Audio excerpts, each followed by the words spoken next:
이번엔 전략 플러스 시간입니다. 김우식 와은의 파트너 연결되어 있습니다. 안녕하십니까? 네, 안녕하십니까. 네, 지난주 CPI 그리고 파월 의장의 발언을 소화했었죠. 글로벌 증시 흐름 전반적인 흐름부터 짚어주시죠.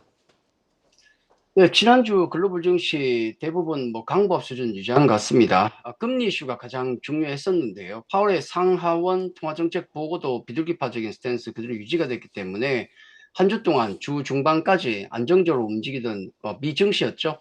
그러다 CPI 지표가 발표된 이후에 강한 차익 실현 물량이 있었습니다. CPI 수치가 이제 3% 정도로 나오니까 이건 9월 금리 인하가 확실시 된다. 자, 그것 때문에 재료 노출의 느낌인가요? 해서 목요일 그동안 강했던 빅테크주의 급락이 가장 특징이 아니었을까. 물론 이제 금리를 조금 진정은 되긴 했습니다.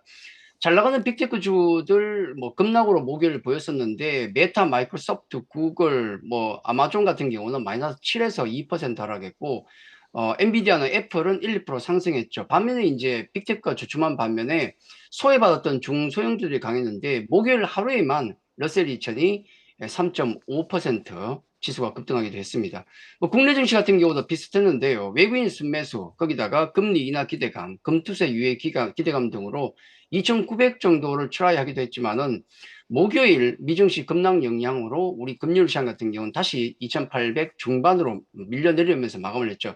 특히 강했던 섹터, 반도체, 자동차, 화장품, 또 음식료, 방산 등 같은 경우 주 중반까지 강하게 했는데 금요일 모두 좀 급락하면서 마감하는 모습이었습니다. 반면에 이제 바이오주는 물론이고 2차전지, 로봇주, 게임, XR 관련주 등 그동안 주도 섹터 때문에 밀렸던 소외받았던 많은 섹터 종목들이 반대로 순환매가 도는 모습이 특징적이었고 특히 두산의 사업 구조 재편 때문에 두산 로보틱스의 급등이 특징적이었죠.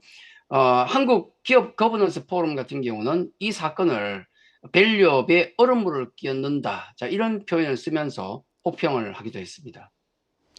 네, 지난주 증시 상황 간단하게 체크해 봤고요. 자, 이번 주부터 실적 발표가 본격적으로 시작되죠. 기업들의 실적도 챙겨야 되겠고, 소매 판매 같은 주요 경제 지표들도 발표됩니다. 이번 주는 어떻게 보십니까?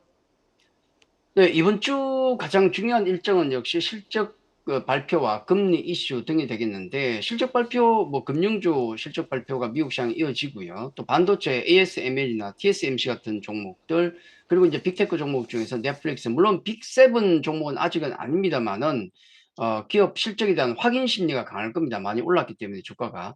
그리고 금리 이슈 파월 연준 의장 대담이 하나 있고 그리고 22 통화 정책회의가 있는데 지난 6월 같은 경우는 회의에서 25bp 인하를 했는데 이번에 인하까지는 아닐 것이다라고 보고 있는데 일단 힌트는 나오지 않을까 그런 분위기입니다. 거기다가 주말 동안 트럼프 대통령 후보에 대한 어떤 피격 사건이 있었기 때문에 15일부터 시작되는 공화당 전당대회 이런 이벤트에도 아마 시장은 좀 주목하지 않을까 그렇게 보고 있습니다.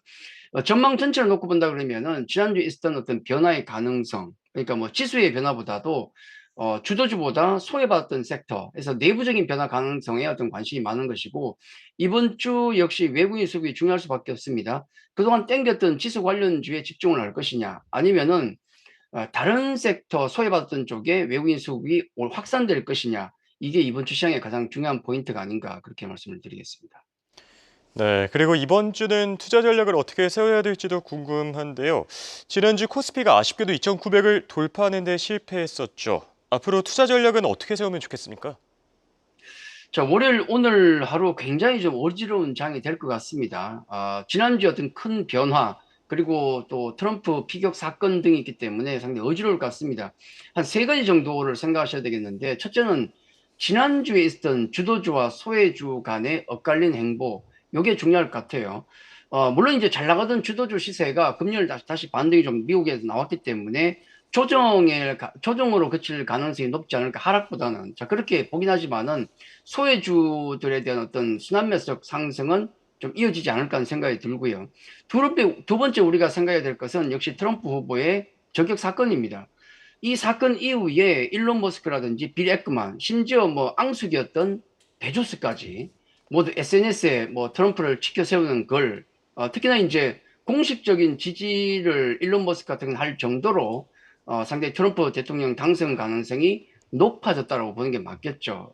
비트코인이 상승한 거 보면 알 수 있지 않겠습니까? 그래서 트럼프 관련주라든지 그리고 확실하게 조율된 또 우리 일론 머스크 테슬라 관련주 이런 쪽에 관심을 가지는 것도 좀 괜찮지 않을까 단기적으로 그렇게 말씀드리겠고 세 번째 가장 중요한 것은 실적 시즌이죠. 지금 앞서도 이제 여러 가지 큰 변화들이 많이 있었지만은 실적만큼 중요한 게 있겠습니까? 중심을 잡는 데는 그보다 좋은 게 있을 수가 없습니다. 국내 증시 수많은 어떤 변동성 종목들 큰 편이지만은 역시 확실한 것은 실적에 주가는 따라갈 수밖에 없다는 걸 생각하면 실적 좋은 종목은 반드시 간다는 생각으로 중심을 여전히 거기서 잡는 게 중요하지 않을까 그렇게 마지막으로 말씀드리겠습니다. 옥석거리기가 중요하다. 감사합니다. 지금까지 도움 말씀의 김우식 와우넷 파트너였습니다. 감사합니다. 네, 감사합니다.